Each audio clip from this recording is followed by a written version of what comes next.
Hi, Jason Spangler here, the SanteeSwapper, back with another unboxing. In this case, I'm going to actually open two, maybe three different collections so I can try to get some folks some offers. Yes, sometimes what people will do is send me boxes, what I call on preview, and this allows me to get the items out, kind of evaluate what's there, and make a fair offer to purchase. And so in this case, I have two boxes that were sent to me on preview. So I will have a little bit of a time crunch where I need to go ahead and get this done. So I wanted to do it today. And then I have one other box that is a collection that I've already bought and paid for.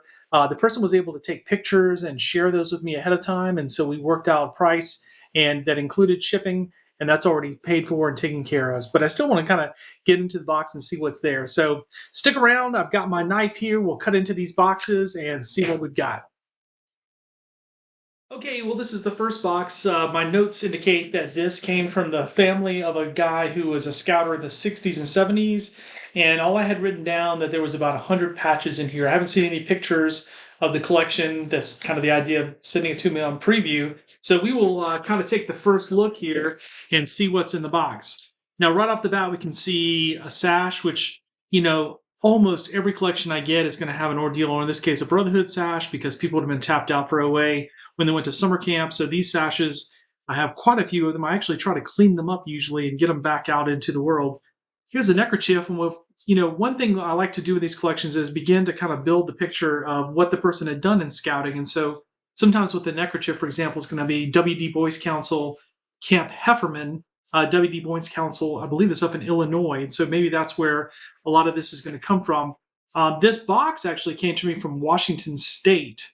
But there's a lot of moving that happens between people when they were in scouting as a youth, and then in their adult life, and where they end up settling. So again, W.D. Boyce. Here's one, Camp Drake, 1959. Some other neckerchiefs in here. I actually really like neckerchiefs. So this is a Black Eagle Lodge, and this one says Wapalani, which I believe was a chapter. I could be wrong about that. Black Eagle Lodge is connected to the Transatlantic Council, England, Germany, those kind of what you might sort of call the NATO countries. That's where Transatlantic Council was located. Brown Sea, this would have been a training, probably a junior leader training. Brown Sea being one of those pushes that the Scouts had a long time ago. That's interesting. I just had a collection from Samoset Council, and this little character right here is one of the Walt Disney drawings, so it's kind of cute to get another one of those. So we see the bicentennial stuff. So, this is from 1976, but we've already seen a lot of stuff from like the 1960s. So here you go. And if we see a Brotherhood sash, actually another Brotherhood sash, I thought this might be the ordeal, but there's two Brotherhood sashes there, so maybe the guy had two. And then this one's pretty ubiquitous. See a lot of these. This is a Philmont neckerchief. This was made for decades and decades, so hard to pinpoint.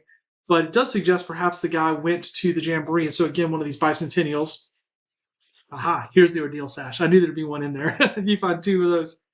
So further down in here is a shirt. Let's pop this out and see what we've got. So this should definitely give us a little bit of information. So the Trail of the Foo Dogs. I've actually seen this patch before, and this is a trail patch you would have got for hiking that historic trail. Then this Woonasquan Lodge 23 patch, and then again the W.D. Boyce. And this is a Scoutmaster shirt, so this would have been a shirt of an adult. But there is in here a merit badge sash that is not from the 1960s. So a lot of times in collections, I'll have like a multi-generation thing where it was like the grandpa, the dad, or the dad and the son. And my guess would be that this would be the son of someone who was a scout from that 60s time period. It's also possible that the dad, what might be more likely is that the dad became an assistant scoutmaster in the troop, because this patch is from the 1970s, matching this uniform from the 1970s, maybe the very early 80s. They were still using this green olive. And so this sash matches this time period. This sash could very well be 1970s. You've got the fully embroidered with the eagle required in silver. I don't see any special thing about the merit badges that would tell me, sometimes you can notice one that's an older design, for example, but all of these look like pretty much the current design. So I could be wrong about that. That maybe isn't 1970s, but it definitely would kind of fit in with that. If you were a scout in the 1970s, then you had to earn skill awards. The new program, I believe it started in 72, had skill awards. When I was a scout in the 1980s, we had skill awards as well. But that eventually goes away. So there's skill awards here.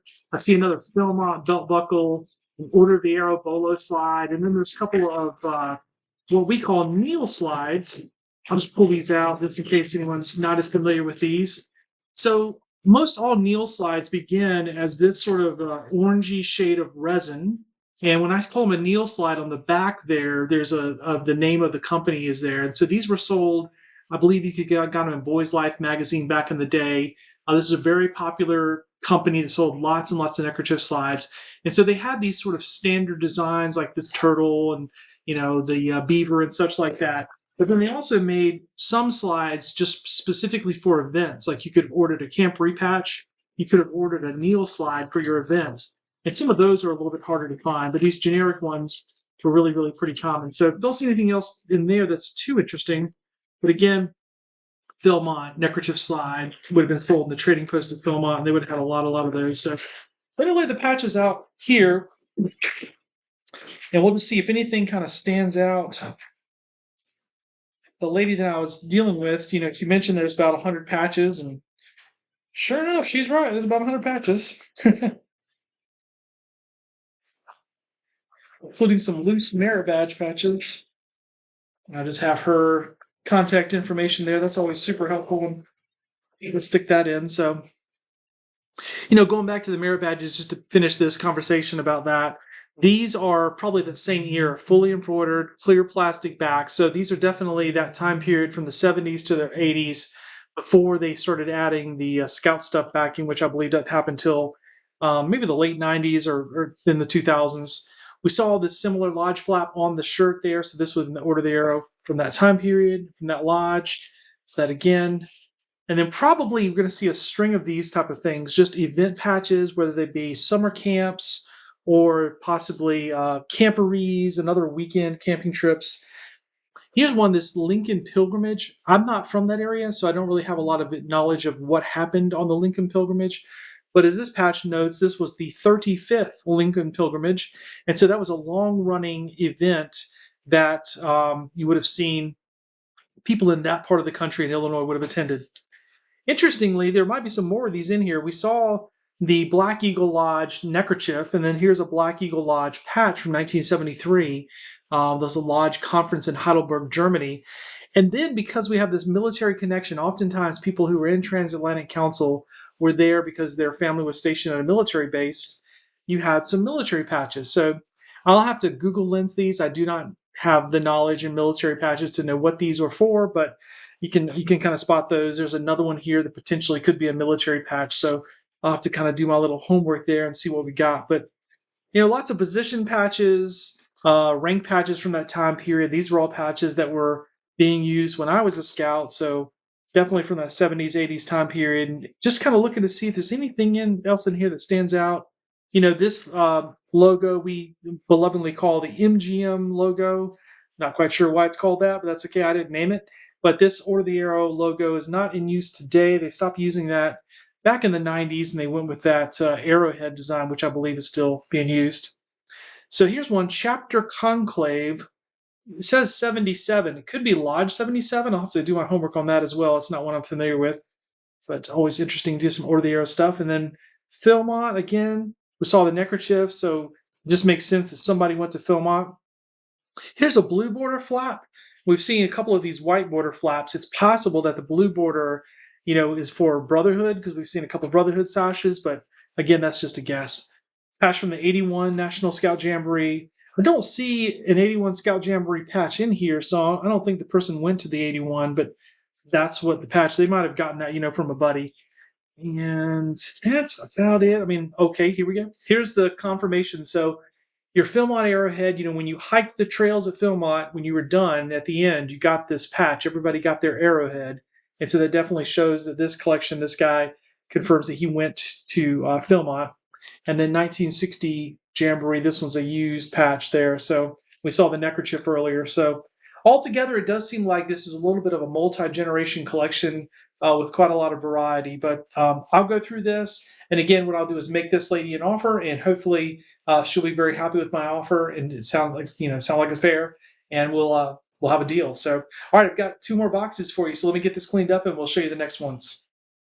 Okay, here's the second box. This one, I went back and forth quite a bit with the family trying to figure out what they wanted to send. And so some of this, I think they had other bulky items like maybe mugs and different stuff that they chose not to send because those items are really hard to pay for when it comes to how much it costs to ship them. But right off the bat, here's some interesting items like a Sea Scout neckerchief. Not necessarily something that's super valuable, but something you don't see very often because Sea Scouts has always been a really small program in the Boy Scouts of America. Then here's a Covered Wagon Council 1960 Jamboree neckerchief. So this would be their contingent neckerchief that the scouts from this council would have worn to that jamboree. That's a pretty neat looking piece, something like that. It's special. Philmont Scout Ranch, see a lot of those guys. Schiff, which is the National Training Center in New Jersey. That suggests the person might have gone there for a training course of some kind, maybe in adults. Here's an interesting little tin box. We'll open that up in a second. Again, more sashes. Basically everybody who went through the scouting program and was pretty serious about it would have been inducted into the Order of the Year. Whether they stuck with it or did a whole lot with it, that's another thing. But hey, look at this. Okay. So this is a Vigil Honor sash, which tells me that this gentleman really was involved in the Order of the Year. This is the highest honor that you can get from your OA lodge, and it's one that you have to be elected into. You can't just, not a checklist of things you do to get Vigil Honor. So that's pretty cool. Now, interesting. Look at this. I just want to show you. A lot of collections I got, like the one we just saw, are full of patches. This one, it's just all the stuff that's not patches, which is, just kind of unusual. So go through this box here and see what we find. There's a leather belt. This old style of belt. These are from the Jamboree. Is that what this one is? Yep, this is from the 73 Jamboree. And so this sort of, leather style of belt was pretty fancy back in the day. Maybe a little more of a dress belt than one you would wear every day versus your web belt. So these are kind of a souvenir item that was sold at Jamborees, although there is one that says just straight up Boy Scouts of America. And then you can see this one is kind of cute because it's got all these slides on it. Now, most of you who are Scout memorabilia collectors would know what the deal is, but these are all souvenir items. There wasn't, if I hold that up closer, there's a 1937 on this side, 1937 Scout Jamboree, 1950, 53, 57. These were not issued at that event. This was a commemorative set that was sold later at one of the Jamborees. I could guess and say 1973, but I'm not really sure which Jamboree came out. It was 73 though, because this set of these are from the 73 Jamboree for sure, which ties it all together, right? And these are the original 12 regions, which by the time the 73 Jamboree happened, that had been collapsed down to 6 regions. And so that's what that was kind of commemorating. There's a little pocket knife here, trails in. That's definitely a more modern pocket knife. Just a little souvenir one, probably given out if some scout, met his goal of selling stuff. And then here's a 97 Northeast region, 97 Jamboree Northeast region belt buckle. So, you kind of see this like in the other collection, this multi-generation, right? So we go from this like somebody went to the 73 Jamboree to somebody was at the 97 Jamboree. So, what does that tell you? It's probably like father-son type thing. Here's a Philmont Bolo slide, a 93 Jamboree Bolo slide, another 93 Jamboree Bolo slide. It's kind of a little colorful one here. This is the kind of thing you might get at Philmont with kind of that Western look to it. Then somebody had carved this one out, and actually it has some letters on the back. Every once in a while, there are kind of named folk artists who made these bolos, and you can kind of identify them. They would sign their work. Like that looks pretty darn good. Look at that. Philmont ABS. I can't quite really make it out on the back, but that's cool. Bolo slide, and it's got everything wood carved. I actually know a scout who's going to be teaching wood carving merit badge this year, and I might send him that as an example of what he can show his scouts. Not that his scouts would be able to whip that out. Oh, here's another one. Check out this one. That was a really, really cool one there. So again, and this one is, this is a Bill Birch. Okay. So Bill Birch is one of those sort of famous, if you will, wood carvers that stamped his name. There it is on the back. There's like a little stamp there. and he carved that. And so this is one that's kind of known, and you can see just how original that is. So that is really cool. Yeah, if I am able to buy this collection, I may send this to that young man and just show him what some, like literally an American folk artist wood carver. And then check that out. Here's like your little woodler, right? So if you're going to be wood carving, you'd have a little woodler knife, something really simple to use. And so that might be another piece here. Literally, there's one patch in the whole box, and it says Aqua Club. Not even a scout patch. That's too ironic. So, anyways, this is kind of neat. This is probably a local lodge issue, and without any sustaining information to know which lodge this was attached to, I'm not sure I can connect it. No writing on the back, but when the person would have been tapped out for the vigil honor, they would probably were given this and wore it around their neck until they actually sat for their vigil. And so that's a cool piece. But yeah, there's just some random bullet slides and stuff in here. I'll have to message the family and just kind of say, hey, what's going on? Oh, I did forget this one little container. So let's see what's in here. So we just got some little pins, hat pins, keychain from a jamboree, pins from the Diamond Jubilee. That's some kind of a bullion from another country, it looks like, because that fleur-de-lis does not look like our Americanized version. This could be something traded for at a jamboree, maybe, since we've already kind of seen some jamboree stuff. So like a Nisa pin, just some little hat pins, nothing too special. So all right, I have one more collection for you. This other collection I know a little bit more about because I have seen pictures. So let me put this stuff to the side, and I'll pull that collection out. Okay, and here we are on the third and final box that'll be part of today's unboxing. Just crack this thing open. It'd be interesting to see. What do I see here? Another OA sash. Ooh, boy. Everybody got one, I'm telling you. Here's a little bag of patches. Might be interesting to look at. There's some neckerchiefs here. I really like neckerchiefs. I think they're cool. Oftentimes for summer camp. Get another sash, different ordeal sash. So right off the bat here, got two different merit badge sashes, which tells us that we either have something similar to what I was describing earlier, where you have like a sibling, or I'm sorry, like a father-son type deal. This might, however, be more siblings because these two sashes are very contemporary to each other.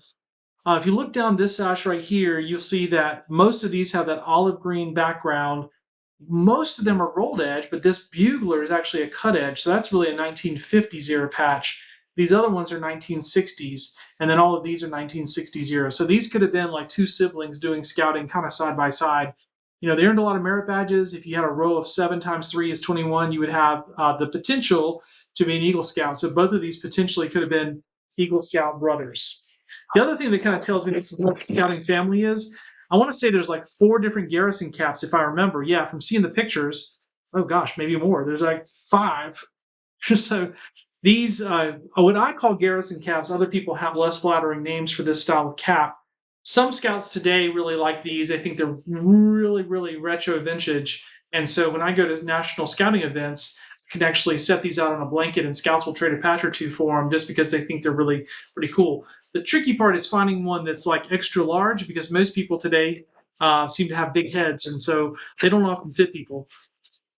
Got a couple pairs of scout pants. So again, either someone who had multiple pairs of pants or potentially was a scout with 2 different scouts that already kind of theorized. And then here's the full uniform. Kind of get the whole thing here. So Rhode Island, Winship Lodge, Narragansett Council. This is Rhode Island. And then if we look on this side, we'll see that the town was Central Falls, Rhode Island, Troop 9. And this patch belonged to a junior assistant scoutmaster. So that would have been an older scout in the troop who potentially, had earned their eagle and was still hanging around helping out. And then this one doesn't have as much on it. It looks like some stuff was taken off maybe. But again, that same troop. And again, just no patches on that shirt at all. And then here's just a handful of slides. Again, another Neil slide, which doesn't surprise me. I see these in lots and lots of things. But let me show you this one just to show you how different it is. This has trail signs on it with mile markers. So Norway, 14 miles. Paris, 15 miles. Denmark, 23 miles. Naples, 23 miles. I confess, I don't know what this was made for.